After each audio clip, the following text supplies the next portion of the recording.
Hi everyone, this is part 2 of the videos on how to read probabilities from the Z table.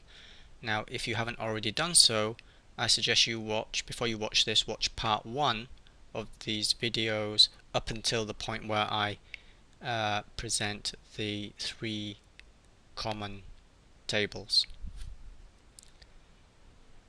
Now we're going to rework the exercise. In this video we're going to consider the table that gives us the probability that Z is between an interval 0 to A, depicted in this picture. Here's the normal distribution. I'm going from 0 to A, so finding this probability, which is the shaded region here. First question, find the probability that Z is less than 0. So on the picture, here's the distribution of a standard normal, centered around 0 as it should be. For the standard normal, we want the shaded region to the left of 0. So let's see, 0, we want all this. Now clearly in the picture we can see, since the area under the curve comes to 1 and it's symmetrical around 0, that the shaded region must be a half. So the answer is a half. Let's see how we can get this answer from the table. Now here we are from the Statistics Mentor website. Cumulative from 0 to the point A. Okay, so we want Z here to be less than 0. It's the same as going from 0 to the number A, because that's how we have to express it, that Z is between 0 and a number A. Right, well this number A basically goes off to plus infinity. It's a very, very big number. So we want to find the biggest number that our table will report. Right, so up to the first decimal place is given in the rows and the second decimal place is in the columns. We want to go as far as we can to the right of the picture. So that's, let's see, how far does this go? It goes down to 3.09. Okay, 3.09. Can you see there? It's not 0.4999. 0.4. So in other words, it's 0.5. So that's the answer. So in terms of a picture, here's 3.09. It's saying that if this A is 3.09, that the area up towards 0 is 0.4999. In other words, it's basically 0.5. Obviously the number we want is not 3.09, but it's close enough, because if we go further to the right, it's still going to, it's basically, it's going to be 0.5. So we can say that probability that Z is less than 0 is approximately, that doesn't come out too well like that, squiggly equality sign, between Z between 0 to infinity, basically. So we're 3.09, and it's to one decimal place, it's a half. Done. Right, next, probability that Z is less than minus 0.09. Right, here's the distribution for Z again, so that's about 0, so there is about minus 0.9.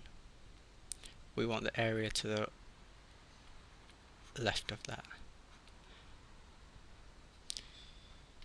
Let's make that clear.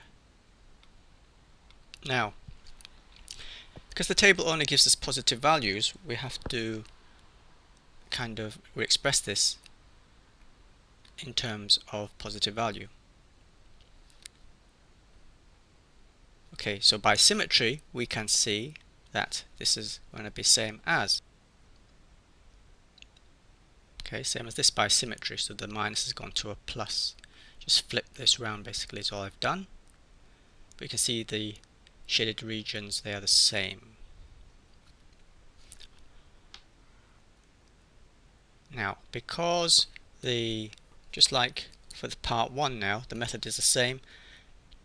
Because the table gives us the probability of Z between 0 and a number, we have to re-express our problem in terms of Z is between 0 and a number. So we have to take this picture here and think about how can I make it so that it can be re-expressed in that form.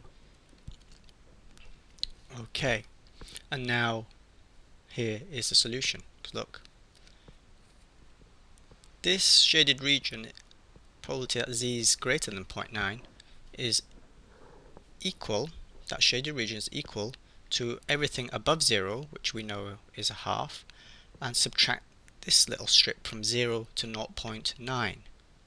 Yeah, if we subtract this from this, we've got to get everything outside that, which is this, which is what we want. Now we can use the table here because, well, this here we don't even need the table because it's, again, by symmetry, balance around 0, symmetry around 0, that's got to be a half, minus, and this thing here, if we write it in terms of notation, is z is between 0 and 0.9. Now this expression here, we can easily look up this probability directly from this particular form of the table. Right, so what we have is now z is between 0 and 0.9, so a is 0.9. So what we do is look up to the first decimal place down the row first, so that's 0.9. So we'll look along this row, and for the second decimal place we want it to be 0, so in other words we just stop here. So the 0.3159, so put that figure back into the equation, and here you have it. Substituted the value in, and the answer is 0.1841. So to recap, I did two things here. There's a minus. We'll have to get express it without the minus. We use the idea of symmetry. That gets rid of the minus. And then what we do is we re-express the problem so that it's in terms of the interval between 0 and a number. And then we look up the probabilities from the table. Next, I want the probability that z is between a half and 0.96. Okay, so here is the distribution, and the shaded region is what we want, between 0.5 and 0.96. Now I've got to, they're both positive values, we're fine with that. Now we've got to express it in terms of an interval from 0 to a number. Here we have the interval between a number which is not 0 to the other number, so it's not as straightforward as you would hope for. Okay, but this can be decomposed into an interval from 0 to 0.96, and we subtract from that the interval from 0 to 0.5. Okay, so this is a chunk out of this, which makes it equal to this, which is what we want. And now these are both intervals from 0 to a positive number, which we can look up directly from the table. Okay, that's what we're looking for. Okay, let's do 0 to 0.96 first. So we go down the row until we get to 0.9. That's the first decimal place isolated.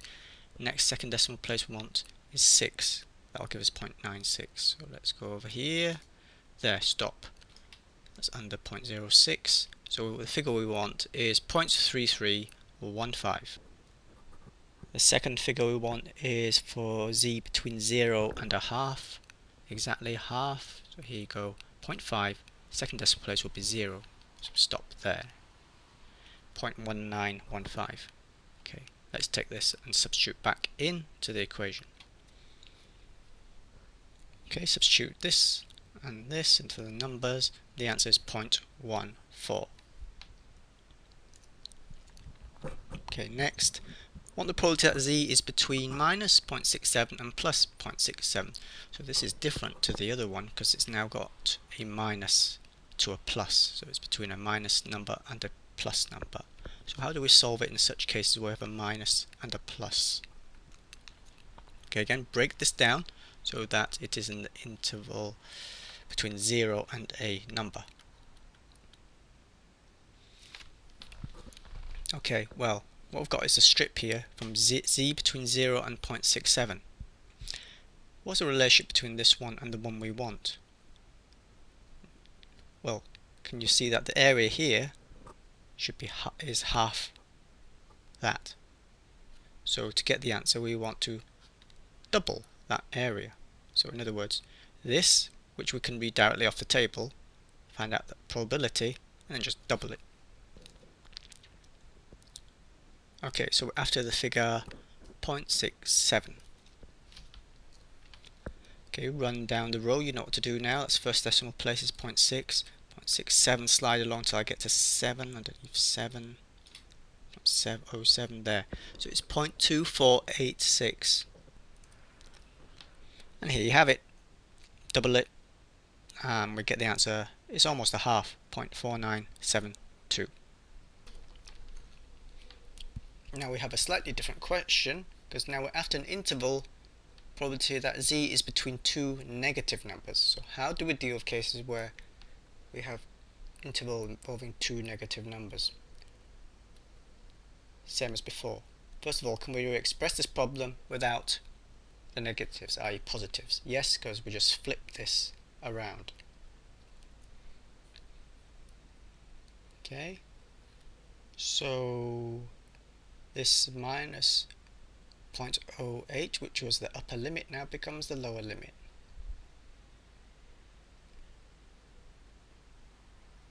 How this then is different to the previous question is just this step, because now we're the intervals now involve both positive numbers, so it just proceeds as same as in the last question. But we'll work through it anyway. So this is made up of the difference between 0 up to 0.4. Subtract from it the area from 0 to 0.08 here. So that's in terms of picture, and below it is in terms of the expression in terms of z and probabilities. Now we just look up these values, or look up the probabilities in the table. We need the values for 0.4 and 0.08. Okay, 0.4 exactly, that's 0.4, and the second decimal place is 0, so we've got 0.1554. Next one, 0.08, right, so we want 0.0, there you go, first row, 0.0, 0.0, second decimal place should be 8, 0.08, so slide along there, it's 0.0319. Putting in the numbers, doing the math, 0.013, 0.01235, done. Okay, the final one, 0.0234. What we notice here is that we have now up to 3 decimal places, but the table only gives us up to 2 decimal places. Look, the rows here give us to the first decimal place, columns gives us to the second decimal place. So what happens when we go beyond the second decimal place?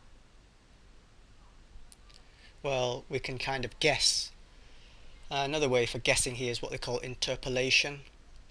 Now there's various ways to interpolate.